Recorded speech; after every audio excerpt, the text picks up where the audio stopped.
Kali ini kita akan ngebahas film yang berjudul.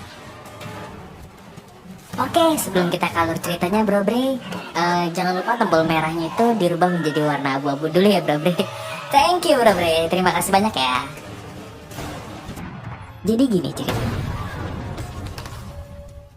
Pada tahun 1898 di tengah revolusi Filipina, dalam usaha memerdekakan diri dari penjajahan Spanyol, pasukan revolusi di kota Baler melakukan serangan dadakan kepada pasukan Spanyol yang menduduki kota tersebut. Penyerangan itu mengakibatkan 37 dari total 50 tentara Spanyol tewas, sekaligus menjadi kekalahan memalukan bagi kerajaan Spanyol. 3 bulan kemudian, batalion ekspedisi kedua yang dipimpin Kapten Enrique dan Letnan Cerezo dikirim dari Manila untuk merebut kembali Baler. Garnisun ini berisi para tentara muda yang kebanyakan belum pernah ikut berperang. Salah satunya adalah Carlos, seorang pelukis yang bergabung ke militer karena dijanjikan dapat beasiswa di sekolah lukis sama pemimpin di kotanya. Seturunnya dari kapal, mereka disambut oleh pendeta lokal yang memberitahu kalau pasukan revolusi udah pergi. Kemudian mereka menyusuri aliran sungai untuk menghindari penyergapan tentara Filipina yang tersebar di seluruh pelosok hutan.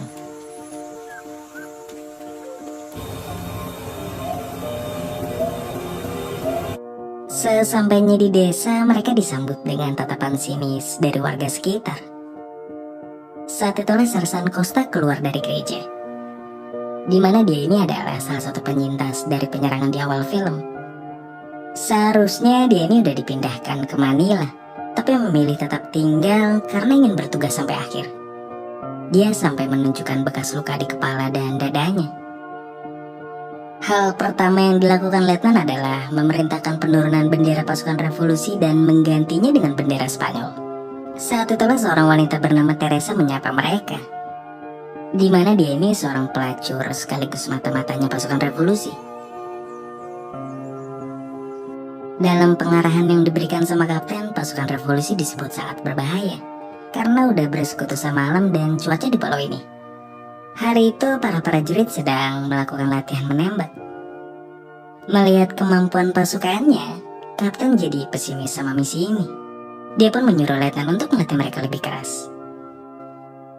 Di tengah latihan, Letnan menegur Carlos karena sepatunya kekecilan. Saat itulah Carlos memberitahu tujuannya dan semangatnya terlihat jelas oleh kapten. Oleh karena itu dia disuruh memperbaiki lukisan di dinding gereja bareng pendeta. Dan sebagai gantinya dia nggak akan disuruh latihan. No tengo que decir que durante el tiempo que dediques a esta tarea, aprendí con piedra caliza y arcilla. Mi abuelo pastoreaba. Pas lagi istirahat, Carlos bertemu sama Sersan, tapi dia ngerasa heran kenapa kapten ke medan perang bawa anjing. Di situ juga mereka menangkap Teresa yang ketahuan mau nganterin makanan ke pasukan revolusi. Kemudian Letnan datang untuk menghentikan Sersan. Dia ngebebasin Teresa sambil titip pesan ke pasukan revolusi kalau pasukan Spanyol akan menunggu mereka. Hari itu datang seorang utusan dari Manila yang mengabarkan kalau Amerika udah menyatakan perang terhadap Spanyol. Imbasnya pasukan logistik dari Manila akan terputus. Jadinya kapten akan memutuskan untuk menjadikan gereja sebagai benteng pertahanan mereka. Hewan ternak warga juga disita untuk stok daging dan menjadikan halaman gereja sebagai kebun bercocok tanam. Pada malam tanggal 30 Juni 1898, pasukan revolusi melakukan serangan pertama kepada mereka. Pasukan revolusi menembakkan panah api untuk membakar gereja, kemudian dibalas oleh pasukan Spanyol dengan tembakan senapan. Tapi kali ini pasukan revolusi juga punya senapan hasil dari persekutuan mereka dengan Amerika. Menang jumlah personil, pasukan revolusi pun melakukan serangan frontal ke arah gereja.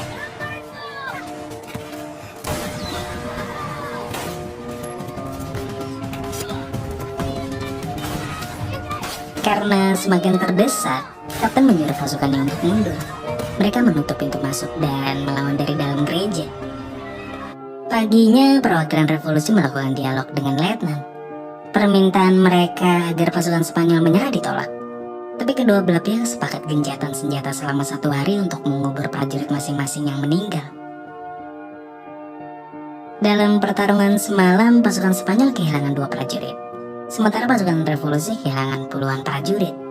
Walaupun begitu, keuntungan ada di pihak revolusi karena sekarang mereka mengepung gereja. Hal itu disadarin sama salah satu prajurit Spanyol yang akhirnya memilih membelot ke pihak revolusi.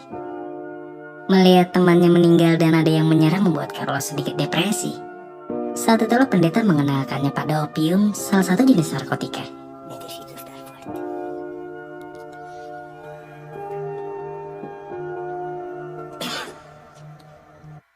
3 bulan setelah pengepungan, masalah kesehatan mulai menjadi musuh baru prajurit Spanyol.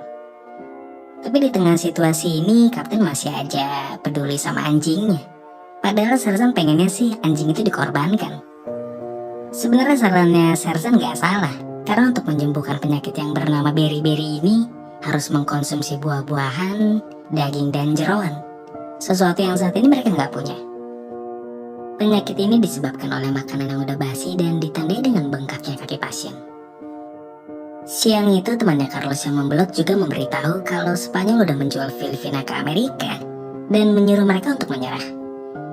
Kapten ingin mencari tahu kebenarannya, jadi dia nyuruh Carlos ke Manila. Dengan imbalan dia akan diberikan surat rekomendasi prajurit teladan. Tapi belum sempat Carlos pergi, Kapten udah keburu meninggal, terkena penyakit beri-beri juga. Jenazah Kapten dimakamkan di pelataran gereja dan kematiannya disembunyikan dari pasukan revolusi. Setelah itu puncak kepemimpinan turun ke letnan, di mana dia menarik misi Carlos ke Manila yang dianggap terlalu berbahaya. Di sisi lain, Sersan akhirnya bisa menjaga anjingnya Kapten. Biarpun sedikit tapi lumayan lah buat nyicip-nyicipin rasa daging. Dikarenakan wabah beri-beri ini belum berhenti juga, letnan menyuruh Carlos untuk mencuri makanan dari pasukan revolusi. Malam itu Carlos ditemenin temannya pergi keluar, tapi sebelum sampai tujuan, mereka ketahuan sama anjing pecah.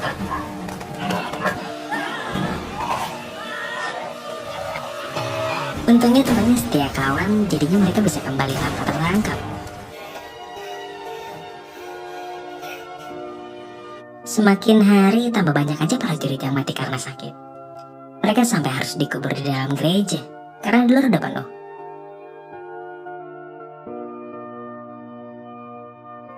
Hari itu pasukan revolusi yang diwakili Teresa kembali membujuk pasukan Spanyol untuk menyerah. Kali ini mereka membawakan buah jeruk dan koran berbahasa Spanyol yang berisi kekalahan kolonial. Lagi-lagi Letnan menolak menyerah tapi menerima buah jeruk yang diberikan.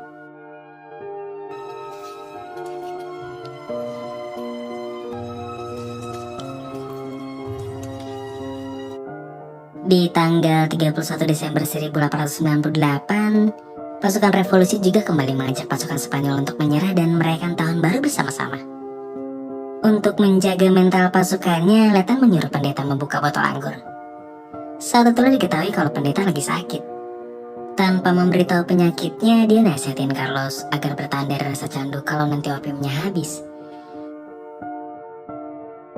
Malam itu pun mereka merayakan pergantian tahun dengan minum anggur. Tapi gak lama mereka dikejutkan dengan kematian pendeta.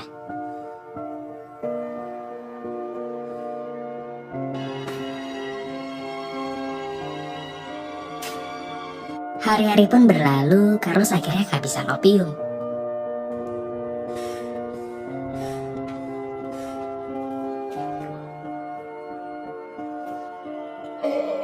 Siang itu Letnan juga udah kehabisan kesabaran dengerin nyanyiannya Teresa. Padahal dia pernah bilang kalau tentara yang membunuh wanita adalah tentara yang paling lemah dan memalukan. Tapi dia sendiri akhirnya membunuh Teresa. Pasukan revolusi segera membalasnya, di mana sekarang mereka punya meriam dan berusaha menghancurkan bangunan gereja.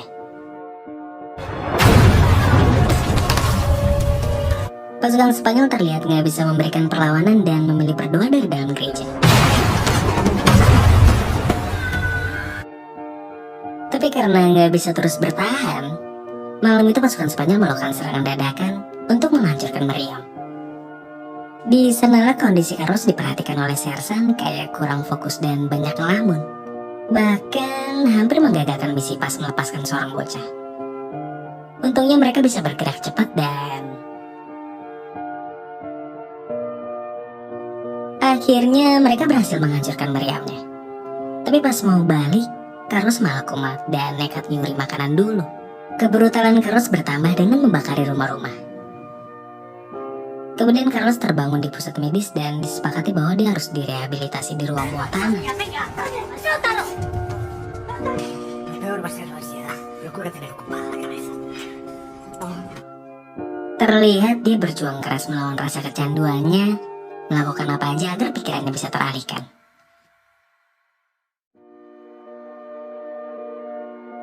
Alhasil pada bulan Mei 1899, dia berhasil sembuh total.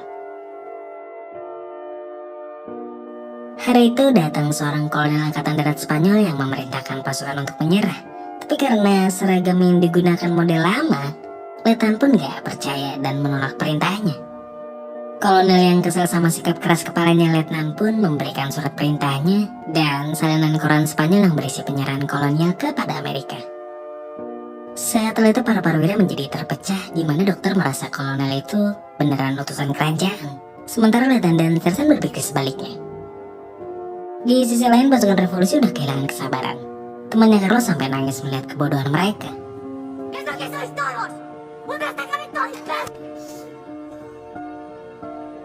Akhirnya pasukan revolusi melancarkan serangan besar-besaran. Kemudian Letnan mencoba merubah cara pikirnya dengan memerintahkan Carlos untuk memverifikasi kebenarannya ke Manila. Paginya pun Carlos keluar dari gereja dan berhasil menghindari pasukan revolusi. Jarak yang harus dia tempuh kurang lebih sekitar 200 km, melewati hutan belantara dan menyusuri aliran sungai.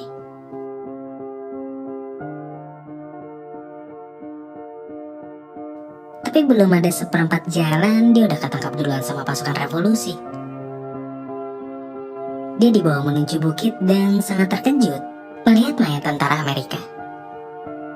Jadi saat ini pasukan Spanyol udah gak ada lagi di Filipina.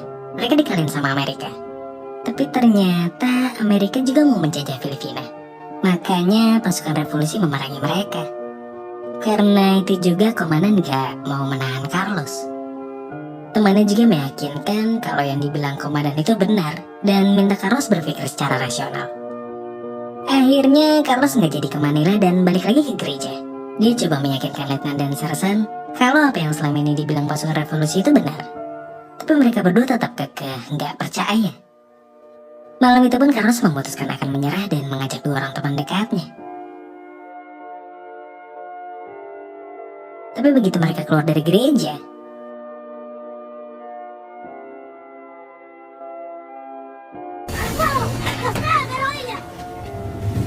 ternyata Sersan udah menduga hal ini. Dan pas sebelumnya harus melawan Sersan. Tapi saat ini dia kalah dan tangannya dipotong. Seharusnya mereka bertiga menerima hukuman mati. Tapi Kapten mengampuni Carlos karena tangannya udah cacat. Carlos pun sangat sedih karena gara-gara dia sahabatnya akan dieksekusi. Keputusan Letnan ditentang keras oleh dokter yang khawatir eksekusi itu akan menimbulkan pemberontakan. Alhasil Letnan memutuskan melakukan eksekusi secara diam-diam. Dia menyuruh Sersan dan seorang prajurit untuk menembak kedua teman Carlos.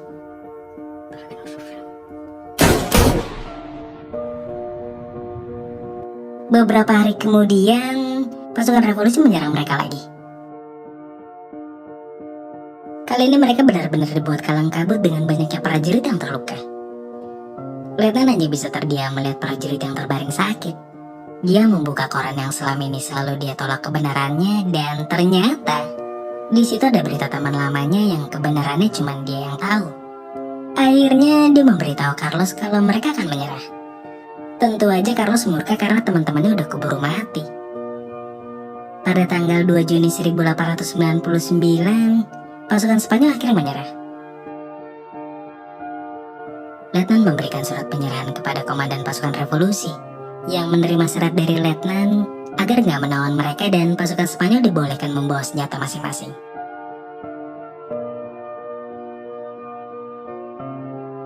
Sebelum pergi, Letnan memberikan surat rekomendasi untuk beasiswa. Tapi Carlos malah merasa terhina mengingat tangan yang digunakan untuk melukis sudah nggak ada. Dan merasa udah nggak ada gunanya, Carlos pun membuang buku gambarnya. Setelah itu pasukan Spanyol meninggalkan gereja dan pasukan revolusi memberikan Guard of Honor untuk menghormati sesama pejuang negara.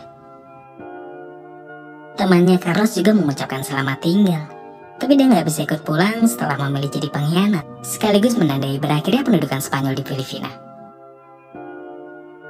Pengepungan Baler berlangsung selama 337 hari, menyebabkan 700 tentara Filipina meninggal dan 17 tentara Spanyol tewas yang kebanyakan karena sakit.